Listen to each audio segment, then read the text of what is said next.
ఓం నమ శివాయ. అందరికీ నమస్కారం అండి. ఈరోజు ఈ వీడియో ద్వారా సింహరాశి వారి యొక్క జాతక ఫలితాల గురించి తెలుసుకుందాం. వీరి యొక్క జీవితానికి సంబంధించినటువంటి ప్రధానమైనటువంటి అంశాలు ఏమిటి, అదేవిధంగా మార్చి 10వ తేదీ సోమవారం రోజున మీ జీవితంలో జరగబోయేటువంటి సాధారణ ఫలితాలను కనుక మనం గమనించినట్లయితే ఈ నెల అలాగే ఈ రోజున మీరు గతంలో చేసినటువంటి కృషికి ఎన్నో ఫలితాలు అయితే కనిపించడం ప్రారంభం కాబోతున్నాయి. ఈ రోజు నుండి మొత్తానికి చూసినట్లయితే ఈ నెలాఖరు వరకు కూడా మీరు చేసినటువంటి కృషికి చాలా అద్భుతమైనటువంటి ఫలితాలను అయితే మీరు పొందుకోబోతున్నారని చెప్పుకోవచ్చు. ముఖ్యంగా పరిశీలించినట్లయితే ఈ రోజున మీ యొక్క పాత బంధము అనేది తిరిగి మరలా మీ యొక్క జీవితంలోకి అంటే మీరు ఆ యొక్క బంధాన్ని అయితే స్వాగతిస్తారు. ఆ బంధంతో మునిపెన్నడూ కూడా లేనటువంటి గొడవలు ఇటువంటివి అన్నీ కూడా దూరం పెట్టి వారితో మరలా మీరు మాట్లాడేటువంటి కోరికలను మీకైతే కలుగుతుందన్నమాట. ఈ రోజున మీరు ఓర్పుతో వ్యవహరిస్తే చాలా అద్భుతమైనటువంటి లాభాలే మీరు పొందుకోబోతున్నారని కూడా కనిపిస్తుందండి. ప్రతి ఒక్కరి జీవితంలో సమస్యలు అనేవి సర్వసాధారణం కదండి. సమస్యలతో బాధపడుతూ ఎక్కడెక్కడో జ్యోతిష్యం చెప్పించుకొని నిరాశ చెందినటువంటి వ్యక్తులు అయితే చాలామంది ఉండుంటారు కదా. మరి ఇటువంటి వారి అందరికీ కూడా శ్రీ దుర్గామాత వారి దివ్య ఆశీస్సులతో జ్యోతిష్యం చెప్పబడినండి గురువుగారు బాలాజీరాజు గారు. మనం ఎక్కడ ఉన్న ఇటువంటి దూర ప్రాంతాల్లో ఉన్న మన యొక్క గురుగారిని అయితే ఒక చిన్న ఫోన్ కాల్ ద్వారానే కాంటాక్ట్ అవ్వచ్చండి. మన గురుగారి యొక్క కాంటాక్ట్ నెంబర్ వచ్చేసి 9515871931. అది మీకు ఏ విధమైనటువంటి సమస్యకైనా దానికి తగినటువంటి మంచి పరిష్కార మార్గాన్ని విత్ ఇన్ 24 అవర్స్లో మన యొక్క గురువుగారు అయితే మీకు తెలియపరుస్తారండి. మీ యొక్క ముఖ కవలికలు, ఫోటో, చేయి, గోత్రం ఆధారితం కానీ మీకు ఉన్నటువంటి సమస్యలకు తగినటువంటి మంచి మార్గాన్ని అయితే మన యొక్క గురువుగారు పూజల రూపంలో కానీ పరిహార రూపంలో కానీ మీకు తెలియపరుస్తారు. గురువుగారు అయితే చెప్పినట్లుగా జరుగుతుందండి. సమస్య మీద పరిష్కారం మన యొక్క గురువుగారిది. గురువుగారు స్త్రీ పురుషులకు వశీకరణ చేయడంలో ఎటువంటి ఒక ప్రత్యేకమైనటువంటి అనుభవం కలిగినటువంటి వ్యక్తులని చెప్పాలండి. 100% మీకు ఉన్నటువంటి సమస్యలకు మంచి పరిష్కార మార్గం అయితే లభిస్తుంది. నమ్మకంతో ఒక్కసారి కాల్ చేసి చూడండి. మీకు ఉన్నటువంటి సమస్యల నుండి మీకు మీరుగా బయటపడినటువంటి వ్యక్తులు అవుతారు. ఇక ముఖ్యంగా వివరాలకు వస్తే కనుక సింహరాశి అనేది రాశిలో 5వ రాశి. మకా నక్షత్రం 1, 2, 3, 4 పాదాలు, పుబ్బా నక్షత్రం 1, 2, 3, 4 పాదాలు, ఉత్తర నక్షత్రం 1వ పాదంలో జన్మించిన వ్యక్తులు ఈ యొక్క సింహరాశి పరిధిలోకి వస్తారు. ఈ యొక్క సింహరాశి వారికి అధిపతి సూర్య భగవానుడు. ఇక ఈ రోజున మీకు అన్ని కూడా శుభసూచనలు ఎక్కువగా కనిపిస్తున్నాయండి. మీకు వచ్చేసండి ఈ యొక్క రాశి వారికి శుభరంగు వచ్చేసి ఈ రోజున ఆకువచ్చ పసుపండి. శుభ సంఖ్యలు వచ్చేసి 2, 3. శుభ దినాలు మీకు బుధవారము, ఆదివారము. ఈ రెండు మీకు ఎంతో అద్భుతంగా కలిసి వస్తాయండి. అలాగే ఈ రోజున శుభమంత్రము వచ్చేసి ఓం సం శనీశ్వరాయ నమః అనేటువంటి మంత్రం అయితే మీరు ఎప్పుడు కూడా జపించినా కానీ మీకు ఈ రోజున మొత్తంలో కూడా అద్భుతమైనటువంటి ఫలితాలను అయితే మీరు అంటే మీ యొక్క ప్రతికూలమైనటువంటి అంశాలు సమయం నుండి బయటపడడానికి చాలా ఉపయోగపడుతుంది. అయితే గత కొంతకాలంగా మీరు శని భగవాన్ యొక్క అనుగ్రహము అనేది తప్పకుండా చాలా రకాల సమస్యలను అయితే ఎదుర్కొంటున్నారని చెప్పుకోవచ్చండి. అంటే ప్రతి ఒక్కరికి కూడా ఖచ్చితంగా శని భగవాన్ యొక్క అనుగ్రహము అనేది ఖచ్చితంగా ప్రతి ఒక్కరికి ఉండాలి. కాబట్టి మీరు శని భగవాన్ని అందరినీ కూడా పక్కన పెట్టేసి చాలా రకాలుగా సమస్యలు అలాగే కష్టాలను ఇప్పటి వరకు ఎదుర్కొంటున్నారండి. శని భగవాన్ యొక్క అనుగ్రహాన్ని పొందితే ఎవరైనా కానీ సమస్యల్లో చిక్కుకోవాల్సిందే. ఆయన సాధారణమైనటువంటి భగవంతుడు కానే కాదండి.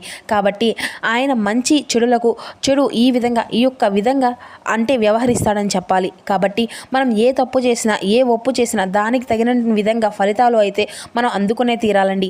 అయితే మీరు తప్పకుండా శని భగవాన్ యొక్క ప్రీతి కొరకు నల్లని వస్త్రాలను ఎవరికైనా కానీ దానం ఇవ్వడము, శని భగవాను మెచ్చుకునేటువంటి పనులు చేయడం, ఇటువంటివి చేయడం వల్ల మీకు శని అనుగ్రహానికి అనేది ఆగ్రహానికి గురి కాకుండా ఉంటారండి. మరి అంతేకాకుండా అనవసరంగా ఎవరికైనా కానీ దూషించడము, అనవసరంగా ఎవరికైనా కానీ నిందించడము, బాధ పెట్టడం ఇటువంటివి అన్నీ కూడా చేస్తే శని భగవాన్ యొక్క ఆగ్రహానికి అయితే మీరు గురి కావాల్సిందే అండి. అయితే ఈ యొక్క రాశివారు ఎప్పుడూ కూడా అంటే శని భగవానుడు యొక్క అనుగ్రహం అనేది తప్పకుండా ప్రతి ఒక్కరూ పొందాలి. కాబట్టి వీలుంటే ప్రతిరోజు కాకపోయినా శనివారం నాడైనా కానీ స్వామికి తైలాభిషేకం చేయండి. అలాగే శని స్తోత్రాలను పఠించడము ఇవేమీ కూడా కుదరదు అనేటువంటి పక్షంలో ఓం సం శనీశ్వరాయ నమః అనేటువంటి ఈ యొక్క మంత్రాన్ని తప్పకుండా పఠించేటువంటి ప్రయత్నాలు అయితే చేయండి. మరి అంతేకాకుండా ఈ రోజున మీ యొక్క ఉద్యోగము వ్యాపారం విషయానికి వస్తానండి. ఉద్యోగస్తులకైతే శని ప్రభావం అనేది ఈ రోజున కొంచెం అధికంగానే కనిపించినప్పటికీ కూడా మీ యొక్క ప్రతిభను చూపించుకునేటువంటి అవకాశాలు అనేవి కూడా తప్పకుండా వెతుక్కుంటూ వస్తున్నాయండి. కాబట్టి శని భారం అనేది ఎక్కువగా ఉందని చెప్పేసి ఎక్కువగా బాధపడకండి. డిప్రెషన్కి అసలు గురి కాకండి. ఒత్తిడికి గురి కాకండి. ముఖ్యంగా చెప్పాలి అంటే పని అనేది ఎప్పుడూ కూడా ప్రతి ఒక్క మనిషికి ఒత్తిడినే అనిపిస్తుందండి. అయితే మీకు ఏంటంటే శని భారము అనేది ఈ రోజున మరింత అధికంగా ఉన్నప్పటికీ కూడాను మీరు కొంచెం ఈ విషయంలో ఒత్తిడి అనేది అసలు గురి కాకుండా చూసుకోండి. కాబట్టి ఈ విషయంలో జాగ్రత్త అనేది అవసరం. అయితే ఈ రోజున మీరు చేసినటువంటి ప్రతి ఒక్క పని కూడా మీ యొక్క పై అధికారులు మెచ్చుకునే విధంగా ఉండబోతుందండి. అలాగే ప్రశంసల వర్షం కూడా తగ్గించుకోబోతున్నారు. కాబట్టి ఈ రోజున మీకు కొంత శనివారము అనేది అధికంగా ఉండబోతుంది. అయినప్పటికీ కూడాను మీకు వచ్చినటువంటి ఆ యొక్క ప్రశంసలు, మీరు దక్కించుకున్నటువంటి గౌరవము, ఇటువంటివి అన్నీ కూడా మిమ్మల్ని మరింత అధికంగా ఉత్సాహానికి, అలా విధంగా ఆనందానికి నింపే విధంగా కూడా మీ యొక్క మనసు అనేది చాలా ఉపయోగపడుతుంది అన్నమాట. అలాగే ఈ రోజున ఉద్యోగంలో మార్పులు అనేవి రావాలని చెప్పి ఎవరైనా ఆలోచిస్తూ ఉన్నట్లయితే కనుక అండి, ఈ రోజున మీరు అంటే ఒక నెల అనేది రెండవ దిశలో అవకాశాలు అనేవి మీ యొక్క జీవితంలోకి రాబోతున్నాయనే చెప్పాలండి. మీకు ఒక శుభప్రదంగా కనిపించబోతుంది రెండో దిశ అనేది. అంతేకాకుండా వ్యాపారస్తులకు కనుక గమనించినట్లయితే ఈ రోజున నెమ్మదిగా ఉంటుందండి. కానీ స్థిరత్వం అయితే లాభాలు అతి కొద్ది రోజుల్లోనే మిమ్మల్ని అయితే ముట్టబోతున్నాయని కూడా చెప్పుకోవచ్చు. అయితే కొత్త వ్యాపారాలు ప్రారంభించినటువంటి వారు ముందుగానే సరైనటువంటి ఒక కొత్త ప్రణాళికలు అనేవి రూపొందించుకోవాలి. అంటే ఆలోచన అనేది లేకుండా అప్పటికప్పుడే హడావిడిగా తీసుకునే నిర్ణయాలు అనేవి మీకు కొంత ఏదైనా కానీ నిరుత్సాహాన్ని అనేది కలిగించవచ్చు. కాబట్టి వ్యాపారాలు ప్రారంభించేటువంటి వారు ఈ రోజున కొంత జాగ్రత్త అనేది తీసుకోవడం అయితే చాలా మంచిదండి. ఇక ఈ రోజున ఆర్థిక పరిస్థితులను కనుక గమనించినట్లయితే ఆదాయం అయితే చాలా స్థిరంగా ఉండబోతుందండి. పాత బాకీలు అన్నీ కూడా, లేకపోతే మీకు నిలిచిపోయినటువంటి డబ్బు విషయాల్లో కూడా ఇటువంటివి అన్నీ కూడా మరలా మీ చేతికి తిరిగి వచ్చేటువంటి సూచనలు అయితే ఈ రోజున అధికంగా కనిపిస్తున్నాయండి.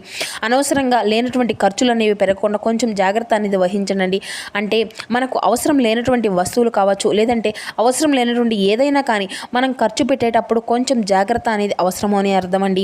ఇక ఈ నెల చివరిలో అయితే ఆర్థికంగా మీరైతే చాలా అద్భుతంగా ఊరట అనేది లభించబోతుంది. ఇక ఈ విధంగా మీకైతే ఆర్థిక పరిస్థితి అనేది ఉంటుందండి. ఇక ఈ రోజున వీరికైతే అంటే మీ యొక్క ప్రేమ జీవితం, దాంపత్యం విషయానికి వస్తే కనుక ప్రేమికులకు ఈ నెల అంతా కూడా భావోద్వేగాలతో నిండిపోయి ఉంటుందండి. అంటే చిన్నపాటి అపార్థాలు అనేవి రావచ్చు. అయినప్పటికీ కూడాను కొంచెం జాగ్రత్త అనేది మీకు ఖచ్చితంగా అవసరమనే చెప్పుకోవాలండి. మీ యొక్క బంధము అనేది నిలబడుతుంది అన్నమాట. కాబట్టి ఏదైనా కానీ మాట్లాడేటప్పుడు కొంచెం జాగ్రత్త వహించండి అనేది చాలా కొంచెం అంటే గమనించండి. ఇక మీ యొక్క వివాహితులు, మీ యొక్క జీవిత భాగస్వామి అనుబంధము అనేది చాలా బలపడుతుందండి. మీకు ఏదైనా కానీ గొడవలు కానీ, లేదంటే ఇరువురి మధ్య అక్కడ ఏదైనా అనుమానాలు కానీ, లేదంటే సరిగ్గా మీరు ఒకరినొకరు అర్థం చేసుకునేటువంటి విషయంలో కానీ కొంత అపార్థం చేసుకోవడం కానీ, ఇటువంటివి అన్నీ కనుక వివాహితులు కనుక ఉన్నట్లయితే మీ యొక్క జీవిత భాగస్వామితో ఉన్నటువంటి విభేదాలు అన్నీ కూడా దూరం అయిపోయి మీలో ఉన్నటువంటి అనుబంధము అనేది మరింత రెట్టింపుగా బలపడుతుందని కూడా చెప్పుకోవచ్చు. అవివాహకులైతే వివాహ యోగానికి సంబంధించినటువంటి సూచనలు అయితే ఈ రోజున మీకు అంతా కూడా శుభప్రదంగా కనిపిస్తున్నాయండి. మొత్తం మీద ప్రేమ జీవితం, దాంపత్య జీవితం ఈ విధంగా అయితే ఉండబోతుంది. ఇక ఎవరైనా కానీ అవివాహితులు ఉన్నారో, వారికైతే ప్రేమికులు ఉన్నారో, వారికి ఏదైనా కానీ ముగిసిపోయేటువంటిది. ఇక మా యొక్క బంధాలకు వారికి మాకు ఇంకేం సంబంధం లేదు అని చెప్పేసి ఎవరైతే భావిస్తూ ఉన్నారో అటువంటి వారికి కూడా అనుకోని విధంగా తిరిగి మరలా మీ యొక్క జీవితంలోకి ఆ యొక్క బంధాన్ని స్వాగతించబోతున్నారు. అంటే అది కొత్త బంధమైనా కావచ్చు, లేదంటే పాత బంధమైనా కావచ్చు. ఇలా ఏదైనా కానీ ఈ రోజున అయితే మీ యొక్క జీవితంలో తిరిగి మరలా మీ యొక్క బంధము అయితే మళ్ళీ మీరు పొందుకోబోతున్నారనే చెప్పుకోవాలండి. ఇక కుటుంబం బరువు బాధ్యతలు అనేవి కూడా ఈ రోజున మరింత అధికంగా పెరగబోతున్నాయి. కాబట్టి ఈ విషయంలో మీరు కొంచెం జాగ్రత్త అనేది కూడా చాలా అవసరం కాదు. అంటే పెద్దల యొక్క ఆరోగ్యము అనేది కొంత మిమ్మల్ని ఒత్తిడికి గురి చేయవచ్చును. అలాగే చిన్నపల్లెలు ఇది సీజన్గా వచ్చేటువంటి వ్యాధులు కాబట్టి ఏదైనా కానీ చిన్న చిన్న అనారోగ్య సమస్యలు అనేవి మిమ్మల్ని కొంతవరకు కంగారు పెట్టవచ్చు. అయితే భయపడవలసిన అవసరం కూడా ఏదీ లేదండి. అందరికీ వచ్చేటువంటి నార్మల్గా వచ్చేటువంటి అనారోగ్య సమస్యలే కాబట్టి మీరు అధికంగా ఒత్తిడికి గురి కాకుండా వాటిని అయితే జాగ్రత్తగా పరిష్కరించుకొని ఎవరైనా దాని దగ్గరలో ఉన్నటువంటి వైద్యుడికి దగ్గరకు వెళ్ళి చికిత్సను అందివ్వండి, సరిపోతుంది, మంచిది. ఇక ఈ రోజున మీరు తీసుకున్నటువంటి పెద్దల యొక్క సలహాలు అనేవి ఈ రోజున మీకు చేసేటువంటి పనిలో మీకు బాగా ఉపయోగపడతాయండి. ఇంట్లో కూడా శుభకరమైనటువంటి చర్చలు అయితే జరిగేటువంటి అవకాశాలు కూడా అధికంగానే కనిపిస్తున్నాయి. అంటే మీ ఇంట్లో ఏదైనా కానీ శుభకార్యానికి సంబంధించిన విషయాల గురించి చర్చించుకునేటువంటి అవకాశం ఉందన్నమాట. ఈ విధంగా అయితే ఈ యొక్క రాశి వారికి మీ యొక్క కుటుంబ జీవితం అనేది కూడా శుభప్రదంగా ఉండబోతుంది. ఇక విద్యార్థులకైతే ఎవరైతే ఉన్నారో విద్యార్థులకు ఈ రోజున చదువులో ఏకాగ్రత అనేది మరింత అధికంగా మెరుగుపడుతుంది. పోటీ పరీక్షలకు సిద్ధమయ్యేటువంటి ఈ యొక్క రాశి విద్యార్థులు చాలా అంతా కూడా శుభకాలాన్ని ఈ రోజున పొందుకోబోతున్నారు. విదేశీ విద్య ప్రయత్నాలు ఫలించేటువంటి సూచనలు కూడా చాలా అధికంగానే కనిపిస్తున్నాయండి. ఇక విద్యార్థులకు మొత్తం మీద చూసినట్లయితే విద్యార్థులకైతే మంచి ఎటువంటి ఆటంకాలు అనేవి లేకుండా ఈ రోజున పెద్దగా కనిపించడం లేదండి. ఇక మీ యొక్క ఆరోగ్య విషయానికి వస్తేనండి ఈ రోజున ఆరోగ్యం అనేది కూడా చాలా సాధారణంగా బాగానే ఉంటుందండి. అంతా కూడా ఒత్తిడి అనేది, నిద్రలేనటువంటి సమస్యలు అనేవి మిమ్మల్ని కొంత ఇబ్బందికి గురి చేయవచ్చును. కాబట్టి ఇటువంటి విషయాల్లో తగినటువంటి జాగ్రత్త అనేది మీకు అవసరమని చెప్పాలి. అయితే వీటి నుండి మీరు బయటపడడానికి యోగా, ధ్యానము, నడక లాంటి అలవాట్లను అయితే మీరు అలవరుచుకోవాల్సి ఉంటుంది. ఈరోజు అంతా కూడా శుభప్రదంగా ఉంటుంది. ఇక ఈ రోజున మీరు తప్పకుండా శుభమంత్రము అనేది ఓం శ్రీ శనీశ్వరాయ నమ అని జపించడం కానీ, లేదంటే ఈ రోజున ఉదయాన్నే నిద్రలేచిన వెంటనే ఎలా మీ దగ్గరలో ఉన్నటువంటి శివాలయానికి కానీ, లేదంటే వెంకటేశ్వర స్వామి వారి యొక్క ఆలయానికి కానీ, లేదంటే హనుమంతుల వారి యొక్క ఆలయానికి కానీ మీరైతే సందర్శించి చక్కగా శనీశ్వరునికి నువ్వుల నూనెతో తైలాభిషేకము చేయండి. అక్కడే కాసేపు కూర్చొని ఈ యొక్క మంత్రాన్ని కూడా పఠించేటువంటి ప్రయత్నం చేయండి. మరిన్ని ఎక్కువగా శుభ ఫలితాలు అయితే పొందుకునేటువంటి అవకాశం అయితే అధికంగా కనిపిస్తుంది. అలాగే అక్కడ ఆలయ ప్రాంగణంలో రావి చెట్టు ఉన్నా కానీ, లేదంటే రావి చెట్టు దగ్గర చక్కగా మీరు ఒకవేళ దీపారాధన చేస్తే మంచిది. ఒకవేళ చేయకపోతే రావి చెట్టు చుట్టూ 11 ప్రదక్షిణలు చేసినా కూడా మీకు అంతా కూడా శుభప్రదంగా మారుతుందండి. అక్కడే కూర్చొని చక్కగా రావి చెట్టును మనం సాక్షాత్తు కూడా విష్ణు స్వరూపంగా భావిస్తూ ఉంటాం కదండి. కాబట్టి అక్కడే కొంచెం సేపు కూర్చొని ప్రశాంతంగా ఓం నమో భగవతే వాసుదేవాయ నమః అనేటువంటి ఈ యొక్క పంచాక్షరి మంత్రాన్ని కూడా మీరు 108 సార్లు పఠించడానికైతే ప్రయత్నించండి. మీ యొక్క జీవితంలో ఉన్నటువంటి సమస్యలు అన్నీ తొలగిపోతాయి. ఈ విధంగా ఈ రోజునైతే మీరు చేసేటువంటి ప్రయత్నం అనేది మునుముందు రోజుల్లో కూడా మీ యొక్క భవిష్యత్తుకు పునాది వేసుకున్నటువంటి వారు అవుతారండి. మరి అంతేకాకుండా ఈ రోజున మీకు మీ యొక్క పనుల్లో ఎటువంటి ఆటంకాలు కూడా కలగకుండా చాలా చాలా అద్భుతంగా మీ యొక్క పనులు అన్నీ కూడా సాగిపోవడానికి దైవం యొక్క తోడు అనేది, అలాగే దైవం యొక్క సహాయం అనేది కూడా మీకు పుష్కలంగా అందించబోతున్నారు. మరి తెలుసుకున్నారు కదండి.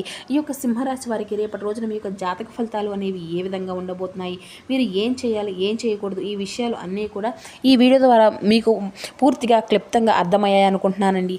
సో చూసారు కదా ఫ్రెండ్స్, ఈ వీడియో మీకు నచ్చితే ఒక చిన్న లైక్ చేసి సపోర్ట్ చేయడం మాత్రం అసలు మర్చిపోకండి. అదేవిధంగా మన ఛానల్ కనుక కొత్తగా ఎవరైనా చూసినటువంటి వారు ఉంటే ఛానల్ అయితే సబ్స్క్రైబ్ చేసుకుని కొంచెం సపోర్ట్ చేయండి friends. Thank you for watching.